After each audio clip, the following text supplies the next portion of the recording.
You're listening to Dakota Spotlight. My name is James Woolner. Hey folks, Dakota Spotlight is still between seasons, but this week I'm sharing with you a bonus episode that was previously released exclusively to Plus subscribers of the show. This episode is a bit of a behind-the-scenes look at Season 10, You Killed Chris, A Friend's Fight for Justice. Season 10 was released in 2024. As I said, Plus subscribers got to hear this months ago, but I thought I'd release it to all of you now to give you some behind-the-scenes goodies, but also to give you a sample of the kind of bonus stuff Plus subscribers get in return for supporting the show. Remember, Plus subscribers also get all episodes without ads. So, here we go. I hope you enjoy it. Hello there, dear Spotlight Plus subscriber. Thanks so much for supporting the show. This is an exclusive bonus episode just for you, an interview with Mari Zoerb Hansen, who has been assisting me with the research for Season 10. Also, some sounds from my recent trip to Madison when Mari gave me a tour of the UW campus. We visited Anne Emery Hall, where Christine Rothschild lived at the time of her death. I saw the Carillon Bell Tower and other locations, including the spot where Christine's body was discovered, near the stairway entrance to Sterling Hall. By the way, Sterling Hall has had quite the history, including a bombing in 1970 by anti-Vietnam War protesters. The explosion killed one person and caused massive destruction, shattering windows and damaging nearby buildings. I created a webpage at dakotaspotlight.com with some images, news clippings, info, and a video about the bombing in case you're interested. You can find a link in the show notes to this episode, or in your browser, just type in dakotaspotlight.com/Sterling Hall bombing. Sterling Hall bombing as one word. That's dakotaspotlight.com/Sterling Hall bombing. Mari Zoerb Hansen lives in Madison, Wisconsin, and she was actually the person to bring the Christine Rothschild case to my attention. As you will hear in this interview, I originally considered this story for a one-episode installment of the show, but things simply evolved, and before it was all said and done, well, here we are, Season 10. At the end of this short interview with Mari, I'll play some audio I recorded there at the campus in Madison. Another thing to know about this episode is that Mari and I will reference a couple of things about this season that you've not heard yet, things yet to be covered in episodes still to come. I really don't think these things will spoil the season in any way for you. If anything, I think you'll simply be more intrigued about what's yet to come. That said, if you're concerned about it, you could always save this episode for later, too. And with that, let's dive right into this bonus episode exclusively for Plus subscribers. Here is my recent conversation with Mari Zoerb Hansen. Hey, Mari, how are you? Hey, James, I'm good. How are you? I'm good. Here we are in the middle of You Killed Chris, Season 10. And, in the credits, I mentioned you've been helping so much with this, with research and many other things. And I'm realizing my listeners don't know, who the heck is this Mari person? So I thought I'd introduce you in this bonus episode for Plus subscribers, and we can give them a little behind-the-scenes peek at Season 10. Sure. The way I recall this is you reached out to me a few months ago and just basically offered, you would like to help in some way with research. After we communicated for a while, you basically said you always wanted to help research a true crime podcast. And then we communicated for a while, and then this story, actually you found the story for Christine Rothschild, and we considered doing a one-episode, one-off story on this, and it just kind of evolved from there. But first of all, just thank you so much for your amazing help on this season. Yeah, tell us a little bit about yourself. And my listeners are like, who's Mari?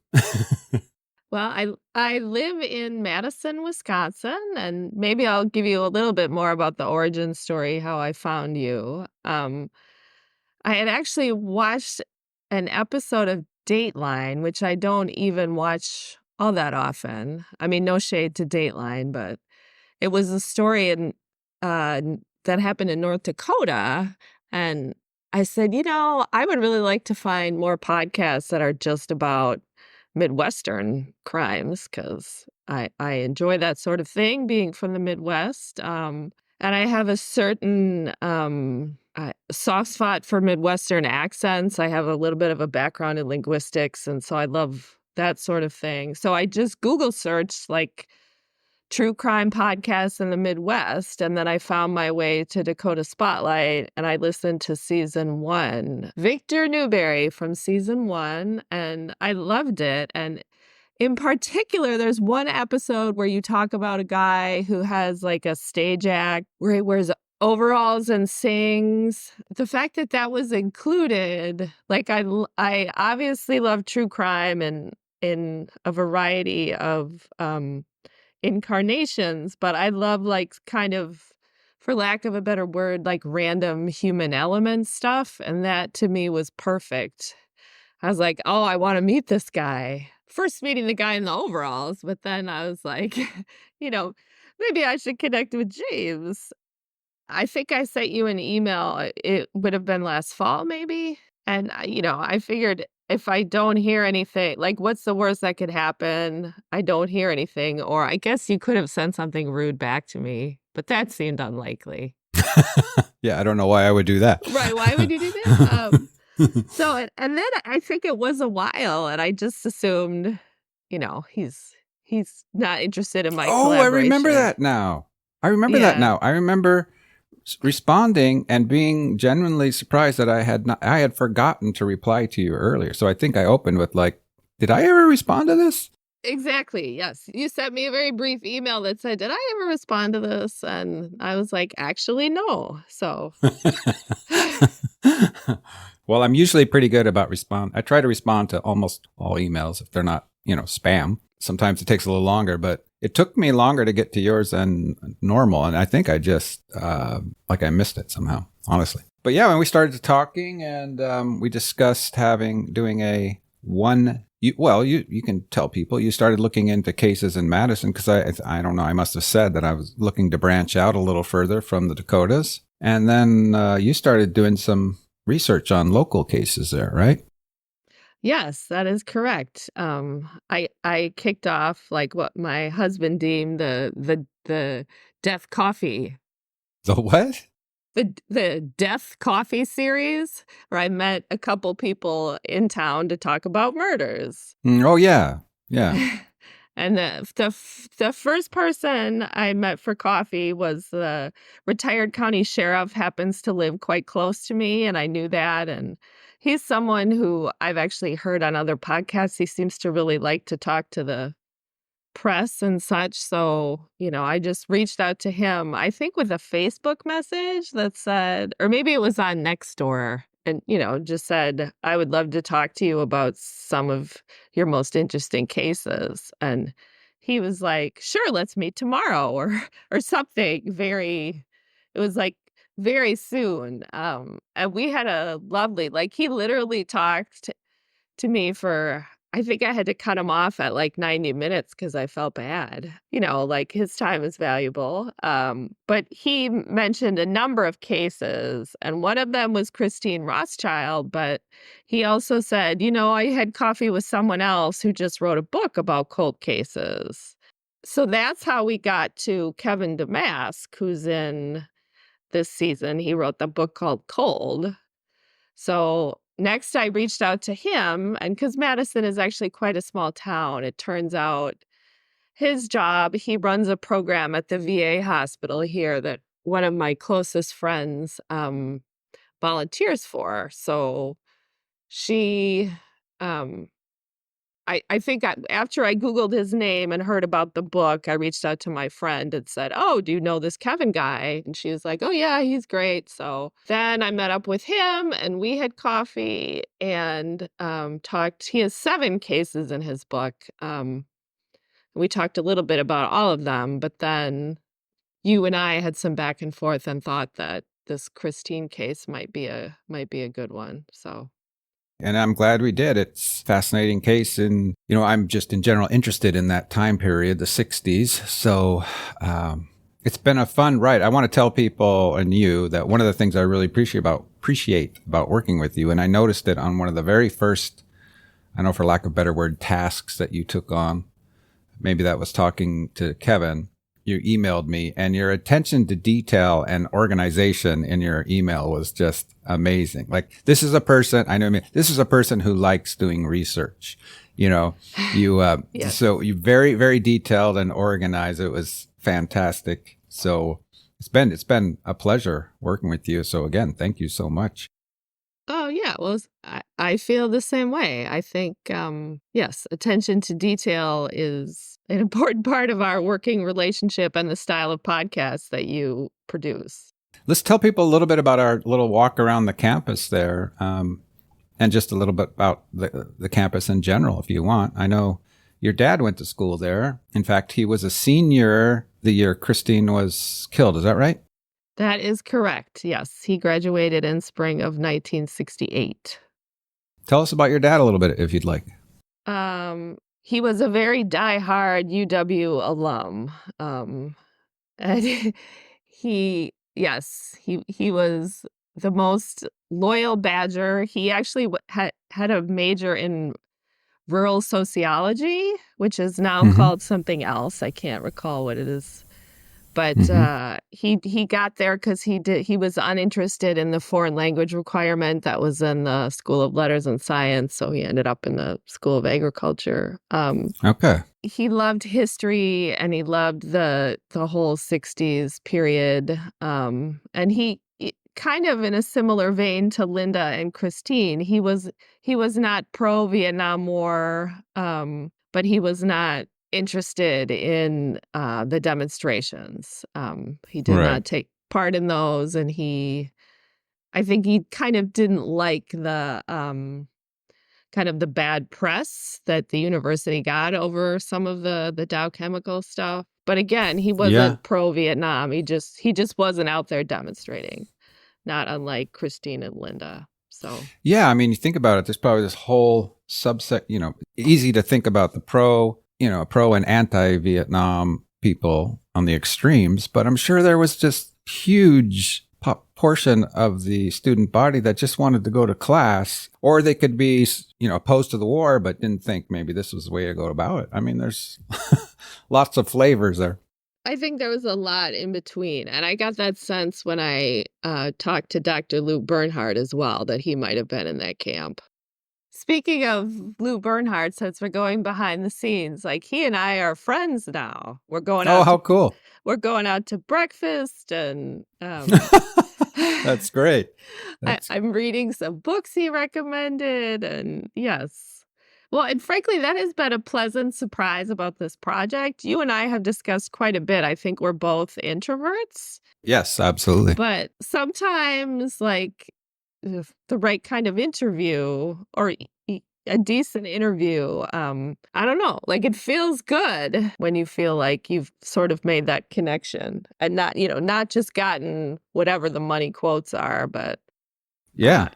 having like a human conversation. And I think we actually do that a lot in this season. There's a lot of human conversation. Let me ask you this. I want to get your thoughts on Linda. Like, what do you think about Linda? That she is impressive. Mm-hmm. I mean, Linda points out in her accounts that no one else really seems to remember Chris from here. Yeah. It's which is sad as well. But I also think with Linda, I have a background in economics as well. And so I often try to see the world. I mean, this is cynical, but I often see the world in sort of what is someone's incentive to do this? And Mm-hmm. with, usually it's money, frankly. A lot of people, money is the motive. But with Linda, like, I really don't. She is not making money off this book. She is donating money to charity. And I think we should maybe even add for the listeners, I think in particular, she has a soft spot for animal charities. So, and she volunteers with shelters. And so she is not trying to make money. I don't think she's trying to be famous. I think she really wants Christine's story out there. Exactly. I mean, she hates Nils. Yeah, she definitely. Hated? Yes. She definitely thinks he's the guy, and proof is another thing. But the amount of her dedication is what impresses me, regardless of everything else. I mean, you have to And I think Lou Bernhardt said that something that people will hear in the podcast, something like she deserves so much credit because imagine everything she's sacrificed to do all this work in her life, takes all the time writing these letters, and it's impressive. It's just impressive. And no one else has been doing it. So, do you want to share a little bit what you do when you're not helping James with Dakota Spotlight? What are you up to, if you feel like sharing? It's not that exciting, really. I have twins who are 17. I have twins who are 17. They're juniors in high school. When they were born, I sort of gave up my traditional office job and have done sort of a lot of minor things since then professionally. So I've done some web design. I've done some marketing. There's not much I'm not afraid to try to learn, I guess. So, but this is my favorite job of the ones I've had so far. So that's awesome. Wow. What other takeaways have you had from working on this story? I don't know. I would say the analogy of tugging at threads. To be honest, I mean, like you, we thought this was going to be one episode, and I kind of thought, what are we going to find? But then, once you start talking to people, Kevin was first, and then we talked to, it was Linda next. I mean, we had a 3-hour interview with her because I remember my family was very mad at me because I hadn't made dinner yet, and they were like, why are you still talking? Like, why is mom still on the phone? Sorry about that. No, it's fine. I mean, I had given you a time I wanted to be off in advance, and you would have been fine with that. But then it was so interesting that it was like, well, I can't hang up now. Yeah. So like the tugging at threads, and then I was particularly fascinated by this book that Niels's mom wrote, and the stuff about his brother his brother died in a scuba accident that Niels, may have sabotaged his scuba. I mean, stuff just kept it's so coming surreal. up. Yeah. Right. Yeah. You're like, what? Yeah. And those are good stories. So, I mean, I guess I learned you can't always tell right off the bat what's going to be interesting and what's not. I remember one of the things when you were telling me about the story before we had decided to do so much work on it, was one of your first things was, and I guess, speaking of Christine, I guess she had spinach in her room before going on a walk at 4 a.m. And question mark. I remember that being like already the very first detail of her day was already sort of like, wait, what? Spinach out of a can and an early morning walk. It just right there was already like, okay, I don't know. It was just one of those details like. Well, and then that detail I actually read in another book that touches on Christine's case that said she had gone out on a date that morning and had spinach salad. And it was like at 6 a.m. I mean, this person clearly just embellished or made that up, but it was like, Yeah. Yeah, she had we all go on 6 a.m. dates where we eat spinach salad in college. Yeah. Right. Yeah. I think it's safe to say we've discovered through our research on this story, there are other sources of information about her case that have a lot of inaccurate information, correct? Correct. Absolutely. I'm going to play a little bit of the audio from our walk around the campus in Madison. We walked past Sterling Hall, obviously, and Anne Emery Hall, where Christine lived. Well, once again, Mari, thanks so much for working with me on this season. It's been a blast, and it's not over yet, but right. Thanks for talking to us and giving folks a little behind the scenes into who you are and what we've been up to with this season. Yeah, you're welcome. It's my pleasure. And yeah, this is it. You can see it says Anne Emery Hall. We should maybe take a picture. Yeah. It's probably not open, or should we find out? We could try, yeah. Or, I could look outside. There's 5 up to 5:15. So like 5. Oh, he's gonna be like, what do you want?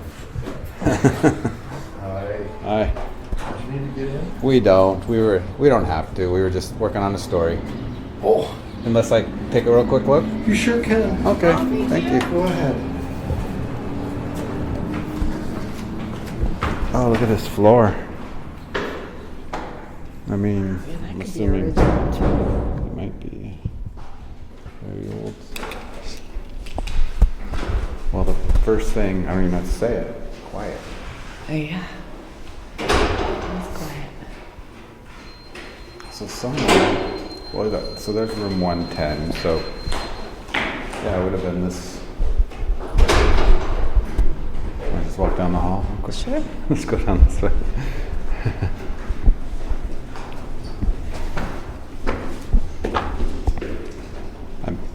Room numbers could have changed by now anyway, but. You want to ride in the elevator?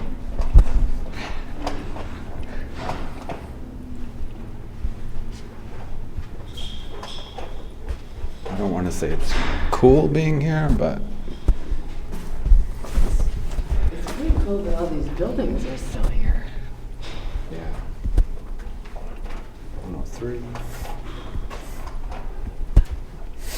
I either smell pot or paint. Maybe both. Maybe both.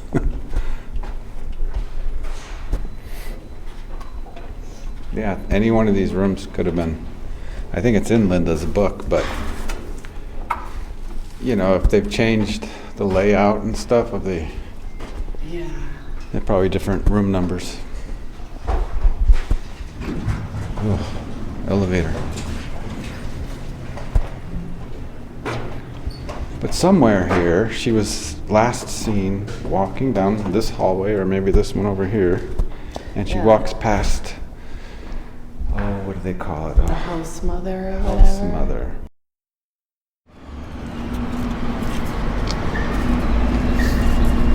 Okay, so this medical sciences building used to be the hospital. So Oh. this is like where people would stand outside and Oh, smoke. This is oh, like, we're gotcha. that close. Yeah, yeah. So potentially somewhere right here. Is this the street that she walked on? Yes. I mean, it's directly across the street from where what I would say was a smoker's spot. Well, and you could see how easy it would be for someone that worked here to sneak over there. I mean, Oh, it's- absolutely. Yeah. On a smoke break or whatever else. Should we walk up those steps? Yes, absolutely. This is actually working fine like this. Okay, I'm good. just. Yeah, so we gotta not get run over, maybe. Right. Wow, this is kind of surreal being here now after I've got like 10 pages of Linda's book left. I Oh. really like it. Me too. I think it's a good book, good read. You have Yes, it is a good read, and yeah, and in fact, we're quite close to the building where she held the vigil Okay. or the memorial in 2008, I think it was. That sounds right. Okay, so we're crossing the street here to get close to the area where Christine was killed. It's a beautiful kind of just street, really. I mean, it's your, Yes. I don't know what the color is considered to be, the brick. Yellow brick almost. Just tan maybe? I don't know, I'm sure there's a name for it, but I'll have to get a picture here too. So. Oh, yes. Ooh, it's cold in the shade. It is. It's much. So it's like 2 steps of steps. 1, 2, 3, 4, 5, like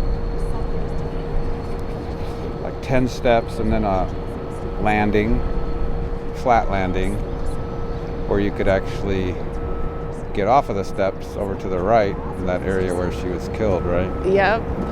And then there's another set of steps. So it looks, to me it looks, I mean I wasn't there, but it just feels like it's hardly, doesn't look like it's changed much. That's what I'm trying to say. Yes. I think Like it's that's not been correct. modernized. Those 2 lamp posts, I mean they might be newer, but so I'm gonna, should we walk up there? Sure.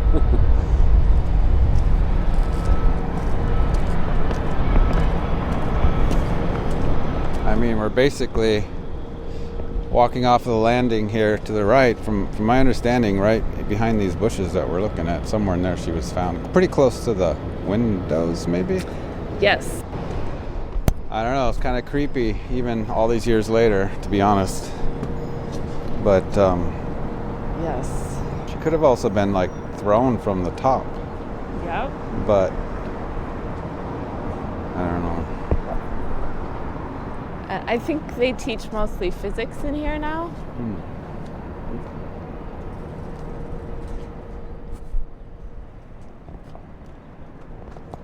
It's locked. Is it? Many thanks to Mari for her help this season. That's all this time, folks. Thanks so much for your wonderful support of Dakota Spotlight. I hope you enjoyed this little sneak peek behind the scenes. Please be safe out there, folks, and I will see you next time.